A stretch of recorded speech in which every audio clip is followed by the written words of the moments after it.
Hey folks, thanks for tuning in to Back to the Podcast, where today we're gearing up for something pretty epic. In just over a week, the Fallout TV series is dropping on Amazon Prime, and I gotta say, the hype is real. If you've been around this channel, you know we're all about diving deep into stuff we love, and Fallout, it's right up there. So here's the deal. Fallout isn't just any game series. It's a whole world, a rich narrative playground where the apocalypse is just the beginning. I remember getting my hands on Fallout 2 as a kid, and man, was I lost in it, in its stories, its choices, and its moral quandaries. Fast forward to Brotherhood of Steel on PS2. Sure, it's the black sheep of the family, but it was fun, especially in co-op mode. And then came Fallout 3, and Bethesda took us to a post-apocalyptic DC that was both haunting and captivating. It allowed us, the players, to pour hours into exploring this post-apocalyptic world filled with characters, monsters, and a memorable narrative. It felt like stepping into another life, one where every corner of the wasteland held a story,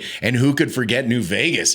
That game was incredible with its factions, its freedom, and the way it just threw you into the deep end of its morally gray world. And then there is Fallout 4. I poured more hours into exploring the Commonwealth than I care to admit. I mean, who hasn't lost track of time building up settlements, tracking down every piece of power armor, or just wandering from one side of the map to the other, soaking in the post-apocalyptic ambiance? Every nook and cranny of that world feels alive with stories waiting to be discovered, and I've loved every minute of it. Now, as we stand on the brink of exploring the Fallout universe through a new lens with the upcoming series, I'm excited. This new show isn't just rehashing the latest game. It feels like it's drawing from the entire lore, from the Nuka-Cola bottles to those pesky rad roaches. Today, we're not just chatting about an upcoming TV show. We're going to be diving into a world that's as immersive and detailed as any game Bethesda's given us. A world where, despite the desolation, stories of hope, survival, and humanity emerge from the rubble. Trust me, you won't want to miss this.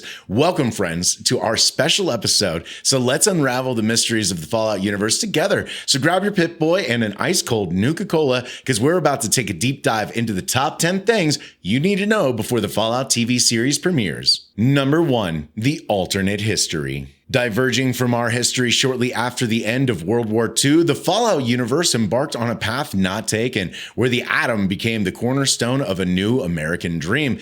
In this world, the technological marvels of the 1950s didn't just persist, they flourished, reshaping daily life with nuclear-powered cars and household robots. Yet beneath this veneer of prosperity, a darker truth lurked. The promise of atomic energy as an endless source of power was a facade, masking the impending doom of resource scarcity that would eventually unravel society. As the 21st century dawned, the world awoke from its American dream to face a nightmarish reality. The resource wars laid bare the fragility of this new world order, igniting conflicts over the dwindling embers of oil, water, and food. Nations crumbled, alliances faltered, and humanity teetered on the brink of annihilation. In 2077, the Great War, brief yet devastating, engulfed the world in nuclear fire, giving birth to the Wasteland, a testament to the finality of human conflict and the enduring echo of war. In the aftermath of this apocalypse, the role of Voltech became crucial. Originally hailed as the savior of humanity,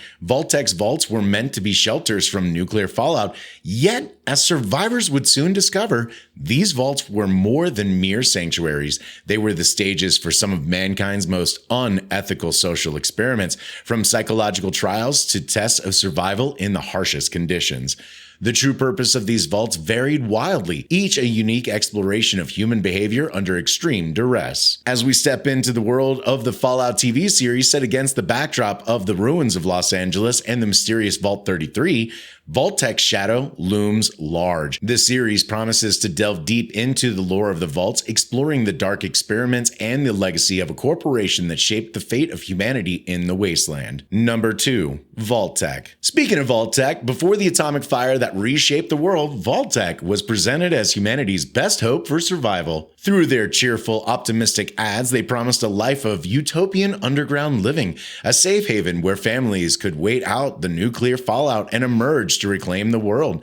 These advertisements painted pictures of self-sufficient communities thriving beneath the earth, fully stocked with all the necessities for a comfortable life, from educational facilities for children to state-of-the-art medical centers. Voltech's messaging was clear: In the vaults, life would not just continue, it would flourish. However, as the dust settled and the survivors began to explore the remnants of the world, a darker truth about Voltech's so-called arcs of survival came to light. These vaults, designed not just for protection, but as elaborate social experiments, ranged from the manipulative to the downright macabre. Unwitting inhabitants became subjects in twisted trials that tested human behavior under extreme conditions. From psychological endurance to the effects of isolation and beyond, the legacy of Voltech's experiments is a chilling reminder of the corporation's true intent hidden beneath the guise of salvation. Vault 95 from Fallout 4 serves as a harrowing testament to the corporation's twisted experiments.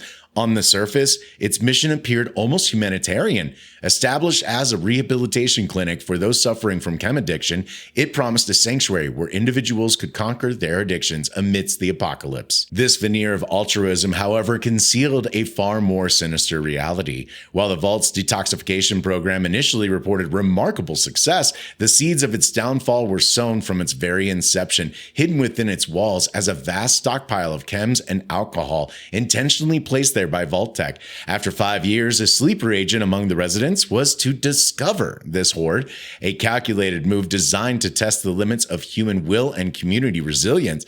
As predicted, the revelation of these substances threw the Vault into chaos. Undoing years of hard-fought recovery, the community, once united in their fight against addiction, devolved into a state of drug-induced anarchy. This stark example underscores the depth of Voltech's deception and manipulation. Vault 95 was not an isolated incident, but rather a piece in a larger, more disturbing puzzle. Through these inhumane social experiments, Voltech laid bare the darker aspects of human nature, all under the guise of scientific progress and a societal preservation. In the aftermath of the war and throughout the games, Voltech's influence remains omnipresent. Their vaults, now iconic, serve as focal points for stories of survival, betrayal, and the indomitable human spirit. The upcoming Fallout TV series seems poised to dive deep into this complex legacy. Walton Goggins' character, a pre-war Voltech spokesperson turned 200-year-old ghoul, embodies the company's lasting impact on the Wasteland. His appearance, with hints of Voltech's cowboy attire beneath a rugged, dirty leather exterior, suggests a deep personal history with the corporation,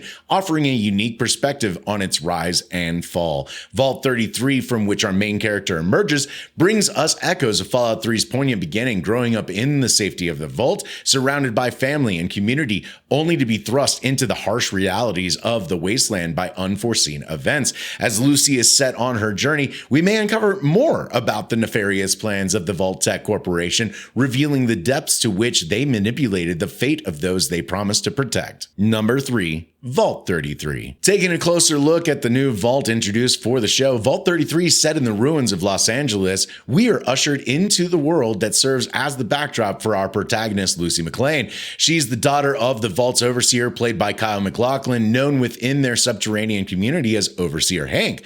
Inside Vault 33, life seems almost idyllic, a stark contrast to the harsh wasteland above. Its inhabitants lead safe, content lives with children attending school and everyone contributing to the community.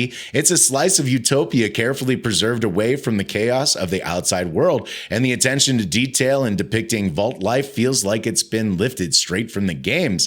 Similarly to the opening of Fallout 3, the player grows up in the safety of the Vault, from being born to your 8th birthday to becoming an adult in the Vault before being thrust into the post-apocalyptic world. But not everything is as perfect as it seems. An underlying tension bubbles to the surface during what appears to be a wedding ceremony, possibly Lucy's own, as we catch glimpses of her in a wedding dress sharing what should be a joyous father-daughter dance. The specifics of what goes awry remain a mystery still, but it's clear that a catastrophic event disrupts this peaceful existence, compelling Lucy to leave behind the safety and comfort of Vault 33 for the uncertainties of the Wasteland. Number 4. Factions. As Lucy steps out of Vault 33 and into the vast wasteland that once was Los Angeles, she's bound to cross paths with some of the most iconic factions from the Fallout universe. Here's a glimpse into who she might be dealing with. New California Republic, or the NCR, though we haven't seen much of them in the teasers, there are subtle hints that the NCR could play a role in the show. Known for their democratic ideology and dedication to old world values, the NCR is a sprawling federation of states that emerged emerged from the remnants of California. They're the closest thing to a pre-war government structure, striving to bring law, order, and democracy to the chaotic post-apocalyptic world. With Vault 33 set in the West Coast ruins, it's prime territory for the NCR, whose influence stretches across much of the region in the games. Their presence, or the lack thereof, in Los Angeles, once known as the Boneyard, could significantly shape the narrative given their historical tensions with other factions vying for power. Brotherhood of Steel, this faction is poised to have a massive presence in the series. The Brotherhood of Steel is a quasi-religious technological military order, highly secretive and obsessed with hoarding pre-war technology to prevent society from repeating the mistakes that led to the nuclear apocalypse. Their goal? To save humanity from itself, even if it means hoarding technology and knowledge at the expense of others' lives. In the glimpses we've caught, their iconic vertibirds and an impressive airship signal a formidable presence in the Wasteland. Aaron Moten's character, Maximus, represents this faction's complexities. Introduced as a member of the Brotherhood of Steel, Maximus appears to have been recruited young, possibly after the faction saved him.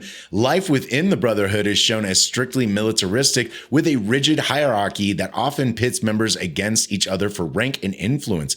Despite this, it seems Maximus and Lucy might find common ground, hinting at an uneasy alliance formed out of necessity more than friendship. Then there's Raiders. While not a unified faction in the traditional sense, Raiders are a constant and chaotic presence across the Fallout universe, and we can expect them to be just as menacing in the TV series. Raiders are groups of bandits and outlaws living outside the sparse law and order of the Wasteland's more organized factions. They survive through theft, pillage, and violence, attacking settlements, travelers, and anyone unfortunate enough to cross their path. Number 5, Creatures of the Wasteland. The creatures of the Wasteland, the stuff of nightmares and occasionally reluctant companionship. The nuclear apocalypse didn't just reshape the world's geography and society, it also gave rise to a new and horrifying ecosystem.